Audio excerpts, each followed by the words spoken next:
All right, we might have missed a week with the Rapid Fire Friday, but it is back. Trevor Vallese, Joey Wagner, myself, Jeremy Warner. Trevor, hit the music. Let's go, man.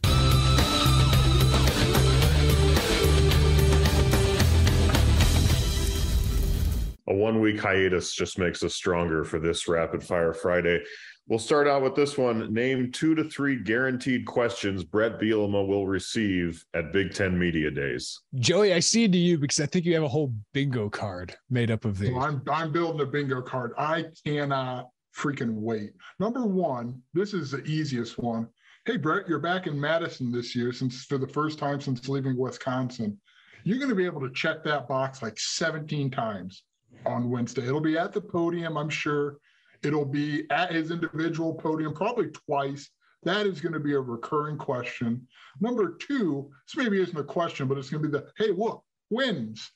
And Bret Bielema is going to have to talk about the Brown twin, chasing Sidney Brown. Twins, Basil, twins. What is the third?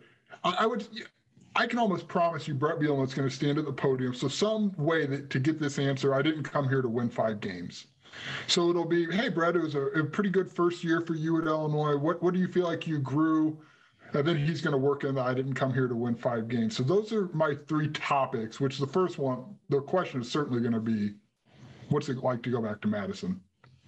Yeah, I mean, then there's the no doubters of Barry Lunny, of Tommy DeVito. Like you took a really good ones, Joey. Like, and it is, let's acknowledge this. It is the Wisconsin beat writer's job. So like Jim Posen, if he doesn't ask about Bret Bielema returning to Madison, he wouldn't be doing his job very well. So I do think those are the important ones. And then you get obviously the questions of USC, UCLA joining the conference, the big changes with the Big Ten divisions. I'm sure he'll be asked because of his Wisconsin and Illinois now backgrounds. So I'm sure he'll be asked about those. But yes, I do think Madison, Wisconsin will be top of mind for many. But Trevor, is there anything like you think because he's the Illinois coach or because he's Bielema that he is asked? Like his history makes him a go-to guy, as well as he's very good with media. Like he does get like repetitive with us, Joey, because we cover him all the time, but he does give long-winded, interesting answers most of the time. So I think he's a go-to guy for national people, especially given his background. Yeah, I think for all that, I mean, you got, obviously we've hit on it a lot, but the NIL, the USC, UCLA, all that stuff seems like if you had to pinpoint 2 or 3 Big Ten coaches that would give you, a 2-minute actually interesting answer on that, he would definitely be one that you would pinpoint. But Joey took the free square. He had his bingo card lined up for that one. That's going to be the number 1.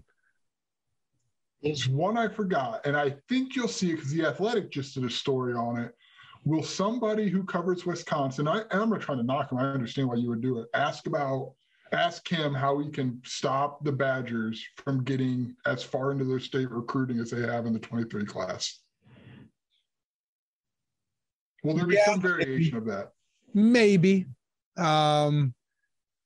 Wisconsin has been an issue for Illinois. Like Northwestern remains an issue.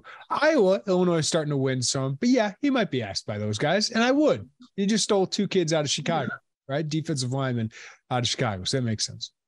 What coach, person, or commissioner, I guess, other than Bielema, are you most interested to hear from at Big Ten Media Days? I normally would stay away from Kevin Warren, Trev.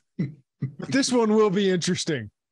He's got to be asked, dude, you're ruthless. How did you just break the alliance like that? I'm in favor of him doing it because it's a dog-eat-dog world out there in college athletics, and the Big Ten is now poised to be 1 or 2 in the college football landscape, probably 2 behind the SEC, but certainly on equal footing as them. And I think it's Kevin Warren's master stroke so far as commissioner.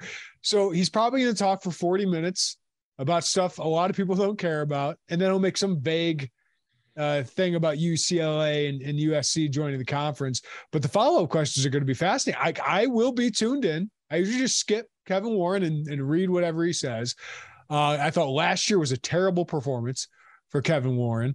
But this year, I think he should be taking a victory lap after what he just did and be puffing out his chest a little bit, because his approval rating went up in my mind after the USC UCLA move. So I'm always interested to hear from Pat Fitzgerald.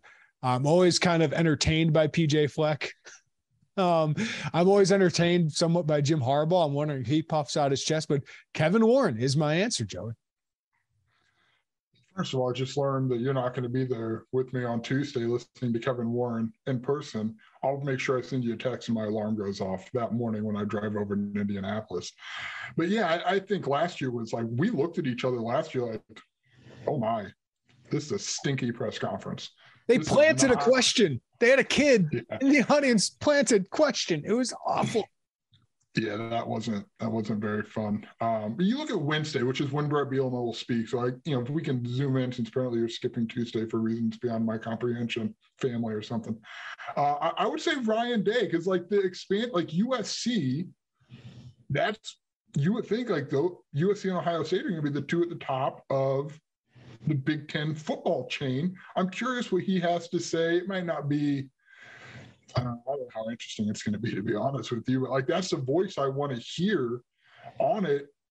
Otherwise, I don't know, man. Just let me know. Jeff Brom's leading off Wednesday morning. Coffee. Can he smash a chair or something to start us off and get us all riled up? Oh, that'd be delight. Wouldn't that be fun? It should be PJ to start, right? PJ should be the caffeinated version to start this. Even if you don't like PJ, I'd tune in just because it's going to be something. PJ is, so you got Kevin Warren kicking this thing off on Tuesday. Coaches, 11 a.m. Eastern time, so 10 o'clock Central time. Scott Frost is leading off Tuesday.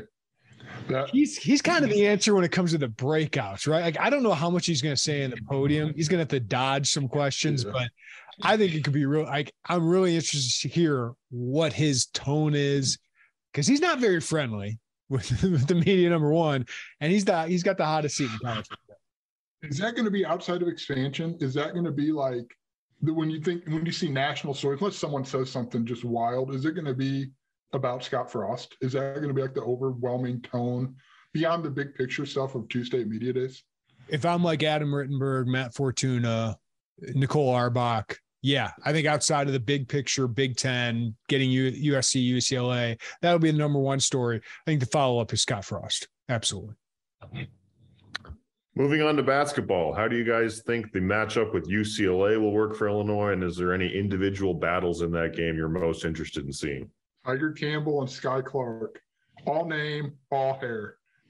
Also, they're pretty good point guards. So I think that'll be fun too. I think that's a fun battle there between those two. And when we talked about this before, we should talk about UCLA. I was they're not even joining the Big Ten until 2024. Why are we? I forgot that they're kicking this thing off in Vegas. So I guess there's a second game on that Friday. But the guard matchups is sneaky fun. I think that not even sneaky. That's going to be a fun matchup.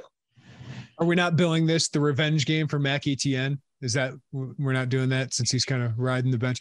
This is a smaller UCLA team. So I think if Coleman Hawkins wants to start his NBA buzz, him versus Jaime Jaquez is going to be really interesting to watch, because Jaquez is such a good scorer at this level. Probably not the NBA, but he's 6'7", really skilled, right? This is the kind of guy that Hawkins can shut down. So I don't care how many points Hawkins scores. I'm going to be pounding this into the pavement. If he has a great defensive performance, has Hawkins go 4 for 14 from the field, keeps him to 10 points or something like that, I think it could be huge for Coleman Hawkins, really set the tone for the season and help Illinois win this game. The other guy we shouldn't overlook is Amari Bailey. Uber talented freshman, 5-star kid. I think could be one of the best freshmen in the country. That's a Terrence Shannon. Kind of defend him, be the veteran, be physical with him. So for me, it's defensive battles. But yes, Tiger Campbell, who is one of my favorite players to watch in college basketball, just the small guy who just old school point guard. I love watching him, and that's a lot of hair and a lot of good name going up against each other. So I like that. I think it's a great match. Is there going to be anything by halftime that you roll your eyes I'm done hearing about this? To me, it's they're going to be joined in 2024. It's a preview of the conference matchup, right? Oh my God. Okay, once is enough. I don't need to hear it multiple times before halftime. It also depends if this is I'm not sure if this is an ESPN property tournament or not, but Bill Walton may or may not be there if it is. So you got to watch out for that if it's not Fox. Jeremy, will you take a picture with Bill Walton for me? Yes. I saw him in Maui, him and Benetti when we were at the Maui Invitational. And yeah, he was something, man. He was nice. Everyone loves him. I know people don't like him on air, but like in person, he just seems like such a genuinely good dude. I love him on air. Yeah. It's fun. Okay, a lot's been made about this non-conference schedule for Illinois basketball, specifically that 2 weeks where you go Syracuse. There's 2 Big Ten games in there as well. You have the Vegas tournament, and then you turn around and play Texas. How many non-conference games do you think Illinois can afford to lose without that stretch being officially labeled as a disappointment or a bad showing? I think if you split those games, you'd feel pretty good, right? Like, I don't think anyone's expecting Illinois. Illinois is going to be the underdog against UCLA. They would be the underdog against Baylor. Virginia might be a toss-up, right? So if you're talking the Vegas games, if you get one of those, I think it's pretty good. I think it's a huge win for your resume. If you beat Texas, you're going to be underdog there, I would believe, unless you win the Las Vegas main event, right? I think that would be the case. And then, some of these other Syracuse should be favored, obviously, being at home as well. I think if you split those and if it was 3 or 4 non-conference games, I'm not panicking. If you lose almost all of those games, Trevor, that's where you get concerned, and maybe drop one to Missouri, drop one to a non-conference opponent you shouldn't, because you're kind of so I would say if you lose 4 games, I think you'd feel okay. Non-conference, you wouldn't feel great. If you lose 3, I think you're feeling pretty good. If you only lose 2, I think you're feeling like you're one of the best teams in the country based on the schedule that you have. So I would say 4, meh. You'd feel not great about it, but okay. If you lost 5 or more, I think you're starting to feel like, man, this team's going to have a hell of a conference to be like a top 5 or 6 seed in the NCAA tournament. Yeah, rather than echoing, I agree. I exactly with you. So I want to reframe, like, what losses would incite. But let's just talk in Power 5. If Illinois loses a non-Power 5 game in their non-conference, there is going to be panic. Like, I get it. Like, we understand the fan base doesn't be panic. But I think, like, the ones that you wouldn't feel completely panicked if you lost would be any of the main event things, right? I think if you lose those, you're probably not happy, but I don't think it's like the sky is falling. And same with Texas. But besides that, I think there would be, I don't know how justified it would be, but I think you would have some people a little nervous. Now, if you lost to like UCLA and then lost Virginia, I don't think people are feeling very good, right? Sure.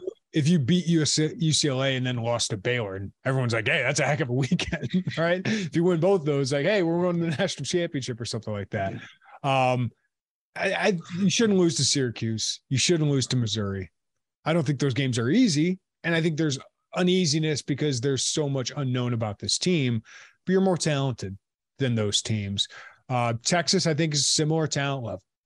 UCLA and Virginia, probably similar talent level. You might be more talented than Virginia. I think you play a more versatile kind of style than Virginia, but certainly always a tough matchup, especially for what could be a very young, inexperienced team outside of the transfers. Yeah, and I think you'll know more about this team by the time Syracuse comes around, and definitely by the time Missouri comes around. But those are the 2 to me that I think you'd probably have a little uneasiness among a fan base. Again, not the end of the world, but that would be a lot of conversation. There would be a lot of air devoted to that conversation if you lost one of those games. I think this is the non-conference season where the record probably doesn't matter as much to Illini fans, because as long as you get to the tournament, right, with this team, the hope is that you're on all cylinders by March and that you're a much better team in the tournament. So this team could be an 8 or 9 seed, and I think Illini fans don't care anymore about that stuff. It's about get to the Sweet 16. Like that's all that matters, it seems like, for this season. Well, repeat that if they lose to Syracuse. That's true. Okay, you can choose one Illinois home football game this season to get the primetime kickoff, college game day, ABC, whatever you want to call it, treatment. Which game are you picking if they're asking you to choose? I am taking the Iowa game, which I got to pull up. I had the schedule. I totally forgot we had this conversation. I do remember it was the Iowa game because I think there's potential there to be 4-1, to be 3-2 going into that. Then, of course, I mean, you know, Iowa's going to be Iowa, and you've got the Bielema angle. Yeah, I think that that's more attractive to me than the following week against Minnesota. It's more attractive, you know, probably than the remaining two, which would be Michigan State and Purdue. Like Iowa, because you don't want it for Charlotte, Wyoming, or probably Virginia. So give me Iowa. I think that'd be fun. Yeah, I think Iowa's a good one there. Maybe Minnesota if Illinois is 5-1, and like Minnesota is like 3-0 to start I don't think they would be, but 3-0 to like start Big Ten play. It's kind of like, hey, is one of these guys an actual contender in the Big Ten West? Yeah. I think Purdue would be the same way, unless those two teams are like fighting for second place in the Big Ten West. I don't see that one. Maybe Michigan State, because Mel Tucker's got that program after 1 year. I think they're going to take a step back record-wise just because of luck. But I do think they take a step back. But say Michigan State at that point is, you know, a 7-1 team, and Illinois is a surprising 5-3, and knocking on the door of the rankings or something after beating Iowa and Nebraska. Maybe that's a game that could be in the mix, but I think you're right, Joey. I think Illinois would probably have to be 4-1 to get that kind of treatment too, which is a big question given that Indiana, Virginia, Wisconsin are all on the schedule there. The home schedule is interesting because there's 7 home games. I don't know if you look at, do you look at any of them other than Iowa and just automatically go, that's not going to be, they seem like they all could be at least interesting battles, I guess. So the home schedule is just sort of interesting in that you have a lot of home games and you don't really have like an Ohio State amongst those home games. Michigan State. I think they're too talented. I think that offense, I don't know if Illinois can keep up with that offense. I say that, and Ryan Walters could have a great defensive game plan, and maybe they do something. So I'm not saying that. I think Illinois is going to be a double-digit dog there, though. Like I think there'll be a double-digit dog against Michigan State and potentially Iowa. Maybe that's like an 8.5 or something like that. But I do think they would be, 7+ point underdogs in those two games. But I agree with you. I think Minnesota will be close. I think Purdue will be close. Virginia, I think, is an intriguing game. They get Brennan Armstrong back, some receivers, but they lost a lot in the offensive and defensive line. So that's a game I think can be far more competitive this year. And finally, Joey's favorite question every week. In lieu of Better Call Saul wrapping up, what is the best prequel show that's ever been made? I just kick it off. Look, I think it's pretty well discussed. I don't watch a lot of movies. And so any movie, I know you said show, any movie, so no thanks to me. I got to say, because I've watched like 4 episodes of it, it'd have to be Better Call Saul because I have literally 0 other TV show right now. And I like TV. Like, I feel like I'm pretty good at watching TV.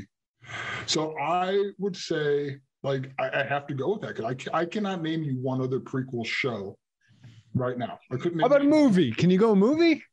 Oh, yeah. You don't watch movies. I Googled it earlier, and I was like, I don't even know what any of this is. Yeah, prequels are kind of in right now, right? Like, you're going to have the Lord of the Rings prequel. You're going to have Game of Thrones prequel. You've had, I've heard Yellowstone's great in 1883. I heard is great, which is their prequel. Prequels and nostalgia. Those are the two things, right? Like if you can bring back an actor who did this 20 years ago in some type of prequel or sequel, that's the move. Obi-Wan Kenobi, which I think is solid. I think it's been pretty good, pretty entertaining, but certainly a lot of what do they call it when they give fans what they want, Trevor? You know the word. Well, I just call it fan service, but fan service. Yes. Fan service. A lot of that. I think Better Call Saul is as good as Breaking Bad, but I do want to say this. I am going with a Star Wars prequel, but not the one that were terrible by George Lucas. Rogue One for me is a top tier Star Wars movie. Like Empire Strikes Back. Then I have to think about if Rogue One is next. Like A New Hope, fantastic. Return of the Jedi, entertaining as heck. Maybe not the strongest story. Maybe got a little cutesy to sell some, Ewok stuff, but it's really entertaining flick, right? Rogue One has a darkness to it that Star Wars just didn't have a lot of. They talked about the cost of war, all of that. Like a lot of main characters die in that movie. Like, so I'm going Rogue One. Rogue One for me is the best Star Wars thing I have seen since the original trilogy. I completely agree with you. And I also think they did a really good job of making that movie feel like it was dropped in to the New Hope type of, like they used footage, I guess, of like some of the X-Wing pilots from A New Hope and like restored it for that movie. Like it didn't feel like the technology or the CGI was so out of place that it didn't fit in with that story. And what I've liked about the series that aren't Obi-Wan, so The Mandalorian and Boba Fett, the Book of Boba Fett, is that like you have a little bit of the touches of the Skywalker, realm, but it's not over the top. Like Obi-Wan's just all about that. It's just like, here's Skywalkers, here's Darth Vader. Like there's enough touch of that in Rogue One and enough touch of that in the other series, but I'm kind of sick of the Skywalker story. Give me the other, it's such a big galaxy, right? Give me the other stuff. And they've definitely did that with Rogue One, where there are barely any characters you knew that were the main characters. That's what I loved about it. They need to start getting away from that at some point. Not every show or movie can have Luke or Obi-Wan or something. Like stuff happens. Like you said, it's a big galaxy. And Better Call Saul for me is number one. Jeremy, you said it and I agree with you. Like I try to not be prisoner of the moment with, is this as good as probably the greatest show I've ever watched? But I think it is. And I'll throw in the point that I think one of the reasons why it is this is a prequel about something where we already know everything that's going to happen. And yet every week it's tense. Every week I don't know what's going to happen. Like they basically wrote themselves into a corner, but it's still a really, really well-written show and you don't know what's going to happen next. So that aspect of it is something I appreciate. And I'm not the smartest guy when it comes to cinematography, but everything is so like, there's not a lot of dialogue. There's a lot of just like filming of shots and it's just tense. It's just really, they make it so tense the entire time. And it's really, really good. Joey, I know you got a lot of thoughts on this stuff. And in the interest of fan service, if you want to roast me, I haven't seen Game of Thrones. Star Wars is a no-go for me. Star Trek is never. I haven't seen any of those. Marvel? Maybe I've seen. No, Marvel. I think we've done this. I've not played that game. You fascinate. Maybe I watched half of one movie. Yeah. Nothing. You fascinate me, Joey. You make these questions really difficult, but at least Trevor and I can talk about it for a little bit. All right, that'll do it for our Rapid Fire Friday. Everybody, have a great weekend, and we'll talk to you next time right here on Illini Inquirer YouTube.